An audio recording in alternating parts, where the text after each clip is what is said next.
मनु और शत्रुपा से ये सृष्टि आगे बढ़ी। स्वयंभू मनु और शत्रुपा से 5 संतानें हुई। प्रारंभ में 5 संतानें हुई, 2 उसमें पुत्र थे और 3 पुत्रियां थी। 2 पुत्र उत्तानपाद और प्रियव्रत, ये 2 पुत्र थे, और बेटियां अकुति, देवहूति और प्रसूति। तो सबसे जो बड़ी बेटी थी अकुति, अकुति का विवाह रुचि प्रजापति से हुआ और इनसे यज्ञ पुरुष विष्णु और दक्षिणा 2 संतानें प्रकट हुई।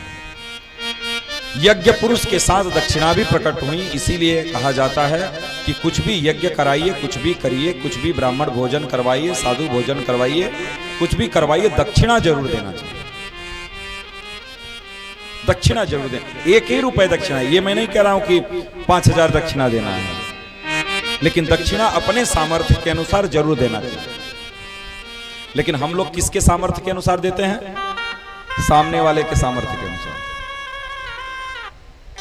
हम लोग दक्षिणा कैसे देते हैं? सामने वाले को देखते हैं ऊपर से नीचे तक। अच्छा फटाफटा पहना है, चल ले 1 रुपए जा। देखे ऊपर से नीचे सूट बूट वाला है, लो 500 रुपए। हम लोग कुछ भी देते हैं, दान भी करते हैं, तो कैसे करते हैं? सामने वाले को देख करके देते हैं, अपने आप को देख। वो क्या है पता है? वो शूद्र है। जिसका घर तनख्वाह से चलता है वो शूद्र है, और जिसका घर प्रॉफिट से चलता है वो वैश्य है, और जिसका घर टैक्स से चलता है वो क्षत्रिय है, और जिसका घर भिक्षा से चलता है वो ब्राह्मण है। ये बात ध्यान रख लेना। आज से आप अपने घर में जाकर के इस बात को सोचना कि हमारा घर किससे चल रहा है। ब्राह्मण बनना इतना आसान नहीं है इस जगत में, बहुत कठिन काम। अब देखो, टाइटल लगाने के लिए कुछ भी लगा लो, उपधिया, मिश्रा, पांडे, कुछ लगा लो, चतुर्वेदी, 5 वेदी, 6 वेदी, कौनों लगा लो, उससे थोड़ी हो जाएंगे। वो आपके अंदर दिखाई देना चाहिए। डॉक्टर बन जाता है आदमी तो गले में आला टांग करके ऑफिस में बैठता है, बाहर चेंबर नाम लिख करके, और लोग जाते हैं, देते हैं फीस और जाकर के अंदर दिखाते हैं। नाम के साथ साथ गुण भी होना चाहिए, गुण भी होना चाहिए। आपने सुना कभी शास्त्रों में कि पहले के कोई ब्राह्मण नौकरी करता हो? ब्राह्मण का इस जगत में केवल एक ही कार्य रहा है, क्या? पठन और पाठन। ब्राह्मण के लिए आ रहा है समय, आ रहा है समय जब 1 लाख रुपया पंडित जी कहेंगे रख दो, तब चलेंगे तुम्हारे यहां। गरज पड़ेगी 1 लाख दे करके पंडित जी को ले जाओगे, चिंता मत करो, आ रहा है समय। बैक हम उसी पे आएंगे जब किसी चीज का अकाल पड़ जाता है। देखें कोरोना में ना ऑक्सीजन का सिलेंडर कितने में बिका है, देखें कि नहीं? बस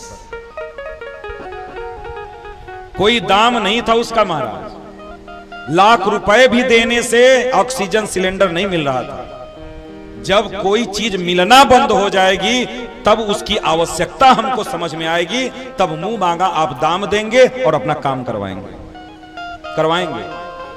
लोग रोते हुए जाते हैं, पंडित जी काम कर दीजिए, फलाना काम कर दीजिए, बड़े परेशान हैं हम।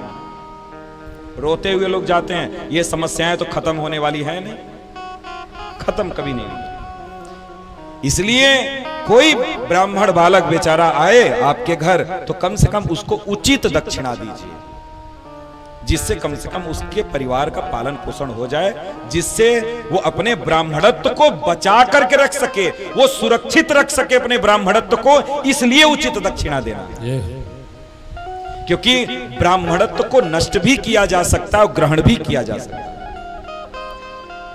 श्लोक है महात्मा में, स्वकीय नैव दोषेण ब्रह्मत्वं नासितम मया।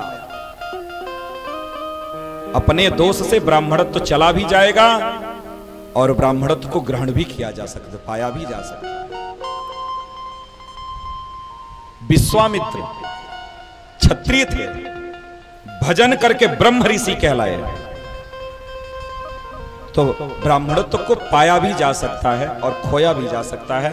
तो खोइए मत मेरे भाइयों, मैं यही निवेदन करूंगा कि बचा करके रखिए और थोड़ा सा जरूर इस पर जरूर आप थोड़ा ध्यान दीजिए, इस पर थोड़ा सा ध्यान जरूर दीजिए कि कम से कम हम कुछ भी करे करवाएं तो कम से कम कुछ उचित दक्षिणा हम प्रदान करें। तो आइए, बहुत चर्चा नहीं करेंगे, नहीं आप लोग कहेंगे कि फालतू की बात कर रहे हैं, क्योंकि ये सब तो लोगों को फालतू ही लगता है। कहेंगे अपने लोग के जुगाड़ में ही लगे रहते हैं ये लोग कि कैसे ज्यादा मिल जाए। आएगा समय, कब तक मारा मारा फिरेगा, एक दिन वो दिन भी आएगा जब लोग तुमको खोजते फिरेंगे। चिंता करने की जरूरत नहीं। इसलिए